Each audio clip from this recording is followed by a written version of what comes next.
Well, hello peeps. Today we got a little soul shuffle match on the Enhance at 1900 rating. Here we shall be showcasing the Thorim's build while we also discuss the good, the bad and the ugly. You will have the talents in the description and it should pop on the screen so you can kind of pause and see, take a look. Unlike the Elementalist build, there is a little bit of personalization that you can do in the Thorim's build and some variations that you can take. If you want to run Ascendance as a cooldown, you should move a point from Witch Doctor to Legacy of the Frost Witch to maximize the burst. It's actually kind of weird, but Legacy of the Frost Witch is one of the, I think, only talents that doesn't have a linear scaling, right? It gives you 5% damage on the first point and 20% on the second point. So if you're running actual Ascendance versus Deep-Rooted Elements, you should have 2 points in Legacy of the Frost Witch for the former, or 2 in the Witch Doctors for the latter. Another point in Swirling Currents or Wind Fury Totem. I just went with Wind Fury Totem for the other damage. Realistically, I think this should be changed depending on your teammates more than anything. Are you in a cleave or, you know, otherwise? There's also 2 points on the Shaman side that you can move around. And I got them in Lasso and Thunderous Paws. You can pick up even Cap Totem since it's in line more now with other stuns. Right, so I think there's just a lot more variety, which I'm really enjoying, let's say, with the talents. Well, before I felt like we had kind of a meta style, right? Here we're just gonna commentate a little bit on the match. We are going Warlock here hard. We could have swapped... honestly, we could have swapped Rogue on the cooldowns, check for a Rogue kill. It probably would have been the better idea overall to actually target the Rogue and then swap onto the Warlock, but we can just kind of PvE, I guess. Here, so it kind of works out both ways. Here I'm trying to get CC off. I get nice Hex. Pop my burst. It pops the trinket from the killer. Here, I get feared on my burst, which is cringe. But I get a lucky Ascendance proc and I just zoom. I mean, Ascendance procs are just insane, I'm gonna just say that, like, in this build. But here I have to inform you of one thing, and that's that only 4.3% of you are subscribed. So if you have been enjoying the content, do consider smashing that subscribe button. Here we're just gonna, I think we're gonna go for the lock, or maybe the Boomy, I'm not sure. I open up on the lock just because Boomy is hidden. Oh no, actually, I remember now, we go for the healer. I see here that the healer used up the defensive and stuff, and I just pop on the healer, use all my cooldowns. At this point, I'm just, you know, doing pumpage. Pumping. I'm gonna pop some probably defensive healing stuff for my team and me. And we get really good tempo going here, and we just bazooka the healer right there. I also probably got PI'd and Dark Ascensions from the priest, so kind of adds on to it. Gang. Here the priest was commentating on the Warlock's beautiful gear.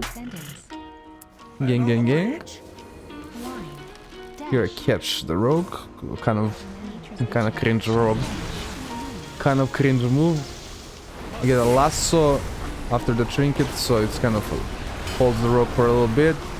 Almost one-shot the Rogue with the lucky Ascendance proc. He unfortunately reacts.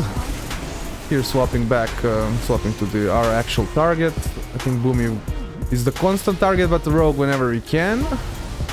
Right now the Rogue is hiding, so I'm just pumping. Use my cooldowns. Actually get a disgusting... If we're gonna get... Yep, we get a disgusting amount of damage between me and the Warlock there. Demon Warlocks, just when they pop their cooldowns, I think it's one of the... Like a PvE class, I don't know how to call it otherwise, like it just casts its tyrants and shit and it just mows you down. I should also discuss a little bit about the PvP talents. I feel like PvP talents, you finally have a lot more choices than you previously kind of had, right? You have flexibility, like actual choices, like I started using here Spirit Link, but I should have actually kept Burrow. In this round, I believe I get focused down, so like in a situation where you're just gonna get targeted, you can take off Spirit Link and stuff like that to... Right, like I'm not gonna defend myself with Spirit Link versus range, right? So like if I went for Burrow or even like I forget what the PvP town is called when you kick the range to get some magic resistance. So decent wins, I think. Yeah, so there was like quite a few other choices. I felt like I was not getting focused down, so I think I played aggressively more this game. Also, I made a huge mistake in this round. I used my ancestral guidance while also using my other cooldowns, and you should never try to line up like Shaman. You're already not gifted with many defensives, right? So the defensives that you have need to be used properly, need to not be wasted. So